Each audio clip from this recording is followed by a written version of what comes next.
Pour travailler sur les effecteurs, je vais tout effacer. Je vais m'en remettre sur fond noir. Et les effecteurs, on va les voir un par un et on va voir ce qui leur correspond le mieux, c'est-à-dire des formes pleines ou des formes ouvertes et parfois des cumuls entre eux, soit dupliquer plusieurs fois le même effecteur, soit mélanger avec un autre effecteur. Alors on commence, et je vous propose de faire la même chose que moi, par faire un carré en tenant la touche Shift enfoncée. Ce carré, on va lui mettre une couleur de contour, pour ma part claire, puisque je suis sur un fond plutôt foncé. Pour l'instant, je vais mettre un fond uni.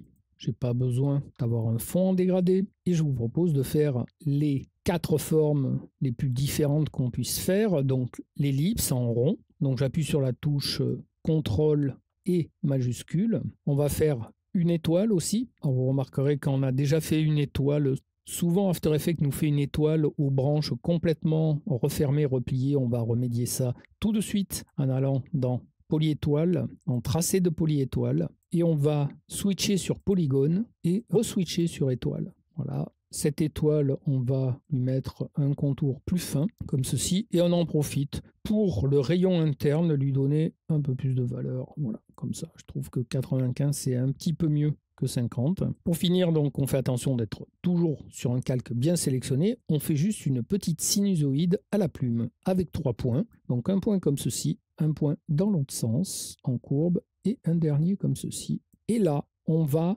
mettre un fond sans fond. Donc on clique sur le carré avec la diagonale rouge, aucun, et on se contente juste d'un tracé. Donc voilà nos 4 formes de base pour tester les effecteurs quand on ne les connaît pas. C'est la meilleure chose à faire. Et alors je vais vous proposer de les voir du plus simple au plus compliqué. Et c'est pour ça qu'on ne va pas procéder dans l'ordre, mais dans le désordre. Et alors nous allons commencer par torsion.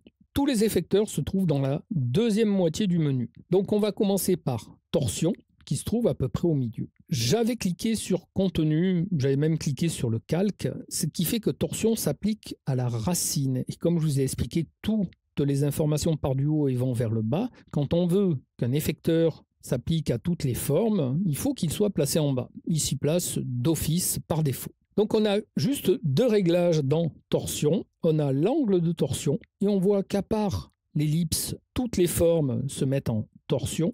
Et on a un réglage du point central de la torsion. Par défaut, il est au centre de toutes les formes, puisque étant en bas de la pile, ici, il s'adresse à toutes les formes. Et ce point qui n'est pas visible est par défaut à 0, donc au centre de chaque élément. Pour mieux comprendre, on va déplacer, quand on a 2 valeurs, rappelez-vous c'est x et y, on va déplacer la première valeur en x. Et on voit que le point de torsion fait se déformer les formes. Il se déplace à l'horizontale. Et notre ellipse qui n'avait pas été touchée, puisque justement elle est ronde, et donc pour mettre un effet de torsion sur quelque chose qui est totalement un cercle, qui a le point de torsion au centre, ça ne fonctionne pas. Maintenant qu'on a décalé de 217 pixels les X, on voit une torsion. Et maintenant, si j'augmente ma torsion, effectivement, je vais pouvoir enrouler toutes les formes sur elles-mêmes dans une torsion. On peut aussi le déplacer en hauteur, bien entendu. Donc, ça va nous faire basculer nos formes, mais en vérité, c'est le point central de la torsion, donc l'axe de la torsion,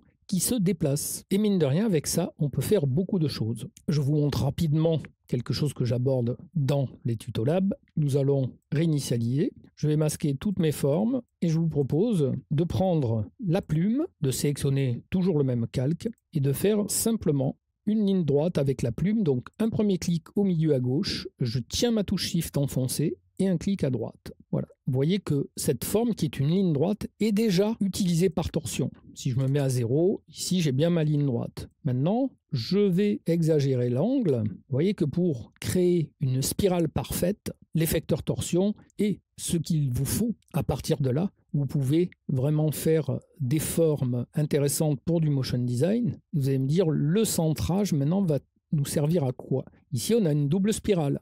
Bien, par exemple, si on veut faire une simple spirale, on peut déplacer le centre X et donc là, on va avoir une simple spirale. On peut augmenter le nombre de spires et tout ça, on va pouvoir l'animer, bien sûr. Il y a encore plein de possibilités, mais l'objectif de ce tuto n'est pas justement d'exploiter, mais de comprendre les réglages de chaque élément. Donc je vais effacer torsion, vous pouvez aussi le désactiver en cliquant sur l'œil, et je vais masquer ma ligne droite qui va me servir plus tard encore pour certains effecteurs. Je réactive mes 4 formes.